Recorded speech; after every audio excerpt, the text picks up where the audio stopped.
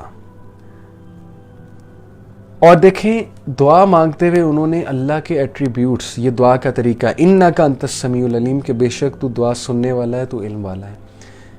سیکھیں دعا اللہ سے کیسے کرتے ہیں, اللہ کے ناموں سے اللہ کو پکارتے ہیں, اللہ کے ناموں کا واسطہ دیتے ہیں اللہ کو کہ بے شک ہے میرے رب, تیرے علاوہ کوئی اس دعا کو قبول نہیں کر سکتا, تیرے علاوہ کوئی نہیں مجھے دے سکتا یہ چیز, اور تو ہی سننے والا ہے, تو میری دعا سن رہا ہے, مجھے پورا یقین ہے تو میری دعا سن رہا ہے, میری التجا سن رہا ہے, اور تو بہت علم رکھنے والا. تو اللہ تعالیٰ کو خوشی ہوتی ہے ایسی دعا جب اللہ تک پہنچتی ہے, تو ظاہر ہے کہ اس کے قبول ہونے کے زیادہ چانسز ہیں. جب بچی کو جنا تو کہنے لگیں کہ پروردگار مجھے تو لڑکی ہوئی, اللہ تعالیٰ کو خوب معلوم ہے کہ کیا اولاد ہوئی ہے, اور لڑکا لڑکی جیسا نہیں. اس جملے میں حسرت کا اظہار بھی ہے اور عذر بھی. حسرت اس طرح کہ میری امید کے برعکس لڑکی ہوئی ہے, اور عذر اس طرح کہ نظر سے مقصود تو تیری رضا کے لیے خدمت گار وقف کرنا تھا, اور یہ کام ایک مرد ہی زیادہ بہتر طریقے سے کر سکتا تھا. اب جو کچھ بھی ہے اسے تو ہی جانتا ہے. کیا مطلب ہے؟ دیکھیں یہاں پر بچی کی پیدائش کو ڈیگریڈ نہیں کیا جا رہا, نہ ہی میرا خیال آپ میں سے کوئی یہ سمجھے گا. بات بڑی سمپل سی ہے کہ اللہ کے نبی حضرت مریم علیہ السلام کی والدہ, چونکہ ان کی خواہش یہ تھی کہ میں نے اپنے بچے کو اللہ کی راہ میں وقف کرنا ہے, تو یہ کام میل جو ہے اور بیٹا جو ہے وہ زیادہ بہتر انداز سے سر انجام کس لیے دے سکتا ہے, کیونکہ عورت کا پردہ ہے, عورت کو گھر میں رہنے کا زیادہ حکم ہے. عورت کا رول ٹوٹلی ڈیفرنٹ ہے. عورت کا رول بچوں کی پرورش ہے, بچوں کی تربیت ہے. میلز جو ہوتے ہیں ان کا باہر نکلنا زیادہ ہوتا ہے, ان کی انٹریکشن زیادہ ہوتی ہے, ان کے پردے کا کوئی مسئلہ نہیں ہوتا, ان کو ہراسمنٹ کا کوئی ڈر نہیں ہوتا. عورت جب سوسائٹی میں نکلتی ہے اس کو ہراس بھی کیا جاتا ہے, اس کی کمزوریوں کا فائدہ بھی اٹھایا جاتا ہے. کمزوری سے یہاں پہ مراد ہے جسامت کی کمزوری. ظاہر ہے مرد جو ہے وہ جسمانی طور پہ عورت سے ڈیفرنٹ ہے, بایولوجیکل طور پہ. تو ہر معاشرے میں ایسے ہی ہوتا ہے کہ عورت جب باہر نکلتی ہے تو غلط قسم کا فائدہ بھی اٹھایا جاتا ہے اور اسے بہت تنگ کیا جاتا ہے. تو اس لیے یہ ایک لاجیکل بات ہے کہ بیٹے کی حسرت رکھنا ایسے کام کے لیے. لیکن ظاہر ہے کہ جب انہیں بیٹی ہوئی تو انہوں نے حسرت کا بھی اظہار کیا کہ اللہ, انہیں یہ غم نہیں تھا کہ بیٹا کیوں نہیں ہوا, بیٹی کیوں ہو گئی. انہیں اصل میں بات یہ تھی کہ چونکہ اللہ میں نے تو یہ منت مانگی تھی کہ اسے تیری راہ میں وقف کروں گی, تو یہ تو بیٹی ہے. یہ تھی اصل میں بات. ٹھیک ہے, ان کے ذہن میں یہ خدشہ آیا کہ اب میں اس کو کس طرح سے, کس انداز سے استعمال کروں گی اللہ کی راہ میں. اس وجہ سے انہوں نے الفاظ کہے, اس وجہ سے یہ بات انہوں نے کہی. تو آیت آگے پڑھتے ہیں. وَإِنِّي سَمَّيْتُهَا مَرْيَمَ وَإِنِّي أُعِيذُهَا بِكَ وَذُرِّيَّتَهَا مِنَ الشَّيْطَانِ الرَّجِيمِ. اور میں نے اس کا نام مریم رکھا ہے and I seek refuge for her in you and for her descendants from Satan. اور میں اس کو آپ کی پناہ میں دیتی ہوں اور اس کے اولاد کو آپ کی پناہ میں دیتی ہوں شیطان مردود سے.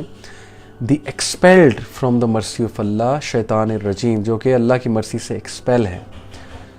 تو کیا مراد ہے یہاں پر کہ انہوں نے خوشی سے بیٹی کو ہی قبول کیا. شروع میں حسرت شو کی کہ بیٹا ہوتا تو میرے ذہن میں اس کا ایک الگ پلان تھا آپ کے راستے میں وقف کرنے سے, لیکن آپ دیکھیں کہ اللہ نے حضرت مریم سے کیا کام لے لیا. یہ تو بلکہ اللہ یہ بتا رہے ہیں کہ اللہ چاہے تو عورت ذات سے بھی کام لے لیتا, اور وہ کام لے لیتا ہے کہ انسان سوچ بھی نہیں سکتا. تو انہوں نے دعا قبول کی حضرت مریم علیہ السلام کی والدہ کی, انہیں بیٹے کی بجائے بیٹا عطا کر کے انہیں یہ بتلایا کہ بیٹی بھی اللہ کی راہ میں کس طرح سے دیکھو یوز ہو رہی ہے, کہ اللہ نے اتنا بڑا کام ان سے لے لیا کہ ان کے بطن سے عیسیٰ علیہ السلام جو کہ نبی ہیں ان کو پیدا کیا, جو کہ ان کی گود میں بولا کرتے تھے اور جنہوں نے انجیل سکھائی, جن پر انجیل نازل ہوئی. کتنا بڑا آنر مریم علیہ السلام کے لیے. تو ثابت یہ ہوا کہ اللہ تعالیٰ اولاد دینے والا ہے. اللہ تعالیٰ عورت سے بھی وہ کام لے سکتا ہے جب اللہ تعالیٰ لینے پر آئے. یہ ہے اصل میں بات. پہلے انہوں نے انسانی سوچ بتائی اللہ نے کہ انسانی سوچ یہ ہے کہ چونکہ بیٹا نہیں ہوا تو یہ کام کس طرح سے کرے گی, اور بعد میں اللہ تعالیٰ نے بتایا کہ میں جو چاہتا ہوں انسان کو عطا کرتا ہوں اور میرے جو پلانز ہیں وہ کوئی بھی نہیں سمجھ سکتا. یہ اصل بات, ان کی حکمت کو کوئی بھی نہیں پا سکتا, میرے جو پلانز ہیں. فَتَقَبَّلَهَا رَبُّهَا بِقَبُولٍ حَسَنٍ وَأَنبَتَهَا نَبَاتًا حَسَنًا. بائی دا وے یہ جو انہوں نے کہا کہ میں نے اس کا نام مریم رکھا ہے, اس سے امام ابن کثیر نے ایک مسئلہ اخذ کیا ہے کہ بچے کا پہلے دن نام رکھنا چاہیے, لیکن ظاہر ہے کہ 3 دن 1 ہفتہ ڈیلے کیا جا سکتا ہے, اس میں گنجائش ہے بچے کا نام رکھنے میں, لیکن بہتر ہوتا ہے کہ پہلے دن ہی رکھ دیا جائے. So her Lord accepted her with good acceptance and caused her to grow in a good manner. اور بچے کا نام رکھنے کا پہلا حق اس کی ماں کا ہے. ہمارے معاشرے میں ظاہر ہے کہ بہت سے فیکٹرز سامنے رکھے جاتے ہیں, لیکن ہم سب کو ماں کو یہ حق دینا چاہیے کہ وہ اپنے بچے کا نام تجویز کرے, اس کے مائنڈ میں ایک نام تو ہوگا.